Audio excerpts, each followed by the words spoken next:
আর বর্ষবরণের রাতেই দোকানে তাণ্ডব, খাবারের দোকানে মারধর করা হয়, ভাঙচুর পর্যন্ত করা হয়েছে। এই ঘটনা নিউ টাউনের জিএলএফ 2 এর কাছে দোকানে দেখুন কিভাবে হামলা করা হয়েছে, ভাঙচুর পর্যন্ত করা হয়েছে। গভীর রাতে খাবারের দোকানে চড়াও।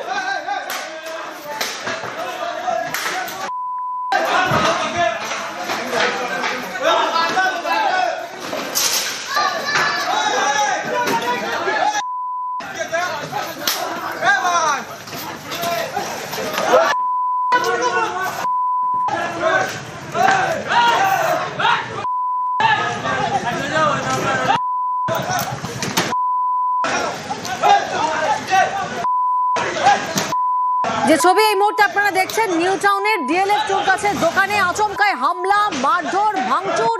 বর্ষবরণের রাতে দোকানে এভাবেই তাণ্ডব চলে, কিন্তু কি কারণে এই তাণ্ডব, কি কারণে মারধর ভাঙচুর? প্রতিনিধি অনুপ আমাদের সঙ্গে রয়েছেন এই মুহূর্তে। অনুপ, কাদের বিরুদ্ধে হামলার অভিযোগ এবং কি কারণে এই হামলা, কি জানা যাচ্ছে?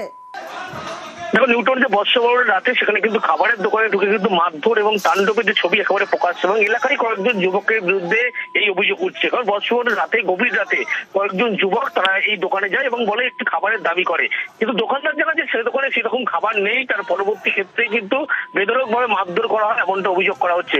শুধু মারধর নয়, পরবর্তী ক্ষেত্রে যে দোকানে বন্ধু রীতিমতো ভাঙচুর চালানো হয়, সেই তাণ্ডবের ছবি ইতিমধ্যেই প্রকাশ হচ্ছে। সেই ঘটনার খবর পেয়ে যখন টেকনোলজি থানার পুলিশ ঘটনাস্থলে আসে, পুলিশের পক্ষ থেকে তারা রাতে আসলেও কিন্তু এখনো পর্যন্ত কোনো পদক্ষেপ নেয়নি বলে এমনটা অভিযোগ করা হচ্ছে।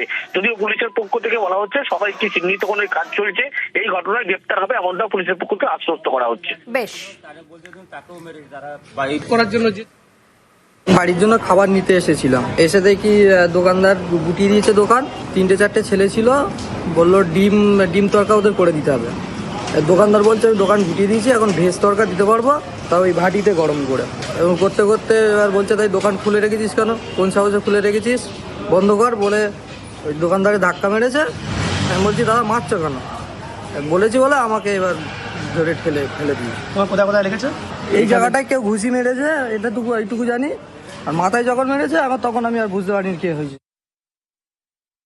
আমি তো রাত্রে এসব ঘটেছে আমি কিছুই জানি না। তো আমাকে সকাল 11টা সাড়ে 11টা নাগাদ ফোন করে, আমি এসে দেখছি দোকানের অবস্থা খুবই খারাপ, ভাঙচুর করেছে।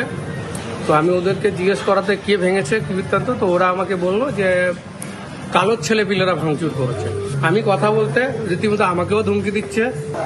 ও হচ্ছে আমার দোকান ভাড়া নিয়ে রেখেছে, ওকেও মেরে ইনজুরি করে দিয়েছে, এখানে পুরো এখনো বোঝা যাচ্ছে। আর ওকে সেভ করার জন্য যে ছেলেটা এসছে সেই পাড়ার জামাই, সে শুধু জাস্ট ওকে বলেছে ভাই তোমরা মারছো কেন, ওই কথা বলাতে তাকেও মারধর করেছে, তারও 2-3 জায়গায় ফ্র্যাকচার করে দিয়েছে।